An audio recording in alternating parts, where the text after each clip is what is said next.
जगत तुकोबारांचा त्या चरणाचा अभंगाची निवड केलेली आहे. विठ्ठल विठ्ठल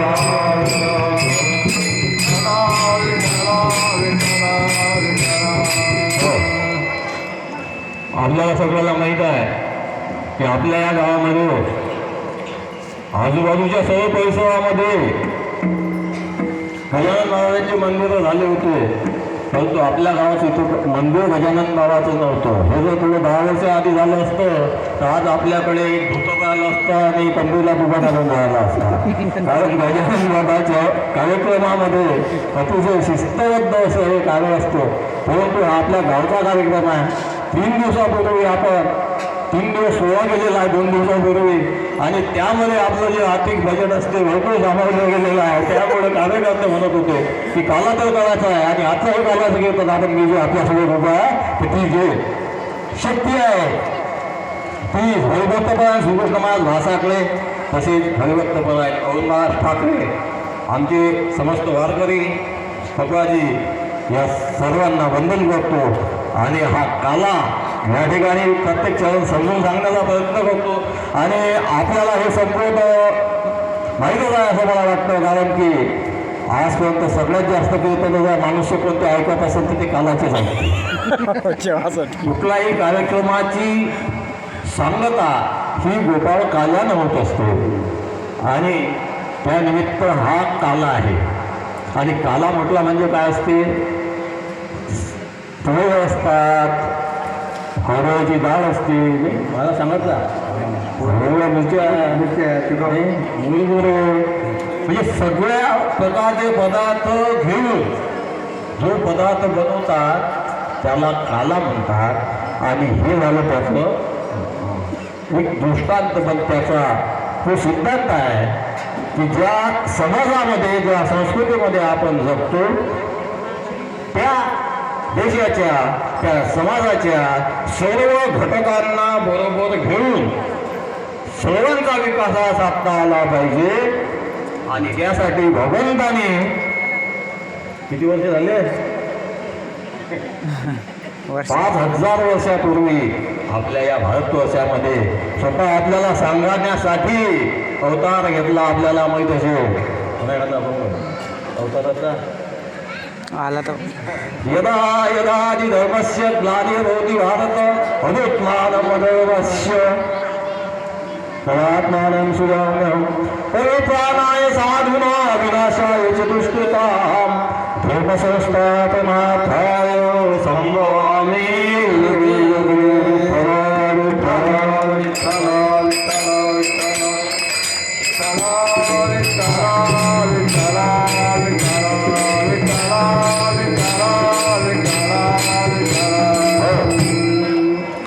हा कार्यक्रम भुजनी काल्याचा ठरलेला होता.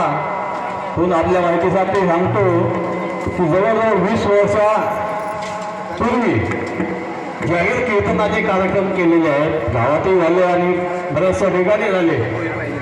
आणि ते कार्यक्रम स्वतः कीर्तन करणं बंद केले मी आणि त्यामुळे ते बंद केले. तर आता बाय पुढे तारखा भेटा म्हणून हे कीर्तन नाही आहे. हे कीर्तन याच्यासाठी आहे की आज संपूर्ण तरुण पिढी आपल्या इथं कार्यकर्ते निर्माण झालेले आहेत. त्यांना हे कळलेलं आहे की उल्हास पाटलांना कीर्तन केलेलं आहे त्याच्या आईवडिलांकडून, पण त्यांनी ऐकलेलं नाही आहे माझं कीर्तन. त्यांचा एवढा आग्रह होता गेले 3 दिवस की काल्याचं कीर्तन तुम्ही करा, तुम्हाला कीर्तन येते हे आम्ही ऐकलेलं आहे. आणि या सर्वांची इच्छा म्हणून आपल्यासमोर उभा आहे. आणि काल्याचे नियम सर्व आपल्यालाही माहीत आहे. त्यामुळे हा जास्त माहिती न देता या ठिकाणी श्रीसंत गजानन महाराजाच्या साक्षीने आपल्यासमोर ही सेवा देण्याचा प्रयत्न करतो आहे. काल्याच्या पहिल्या चरणात महाराज म्हणतात गोकुळीचा सुखा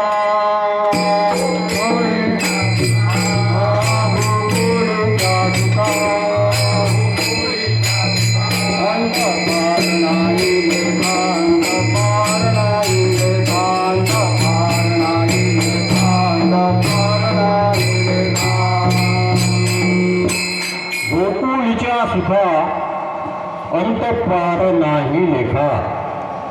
म्हणजे गोकुळात एवढं सुख होतं की त्या सुखाची आपण कशाशी तुलनाच करू शकत नाही. कारण बाळकृष्णानंदाकडे बाळकृष्णानंदाघरी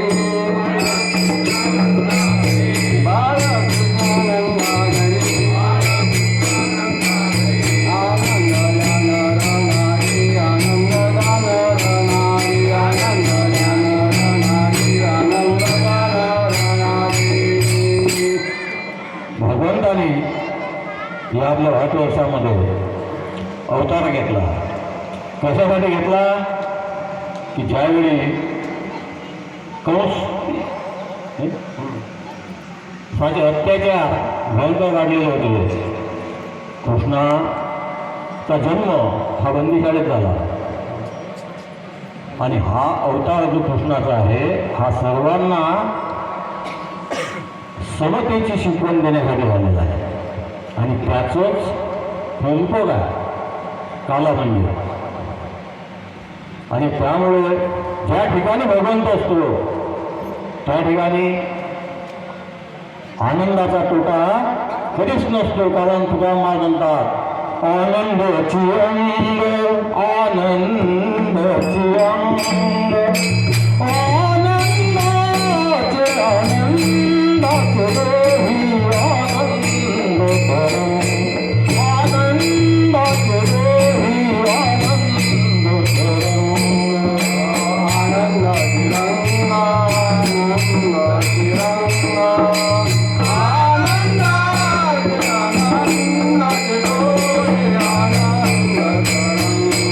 आनंदाची रंग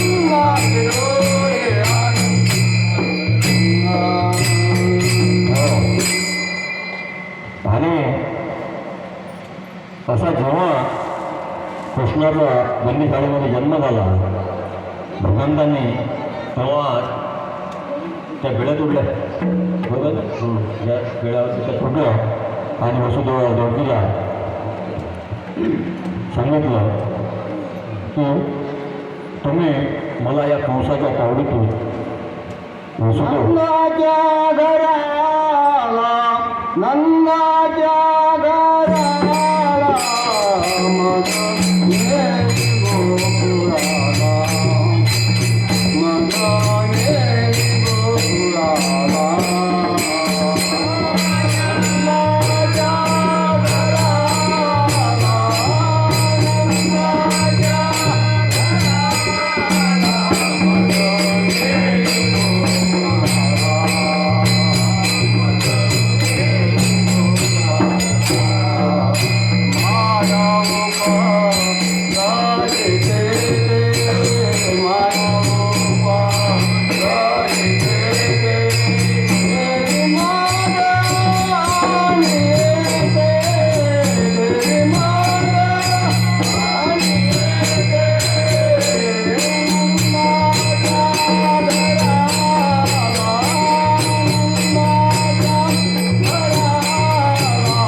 मला तुम्ही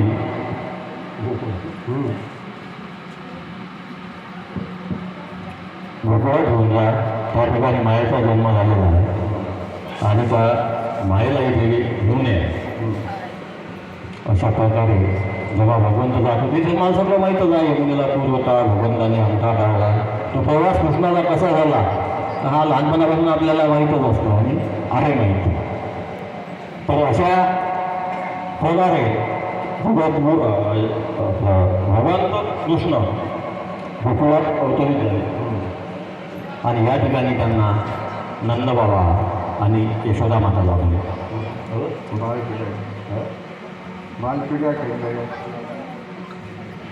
आणि या ठिकाणी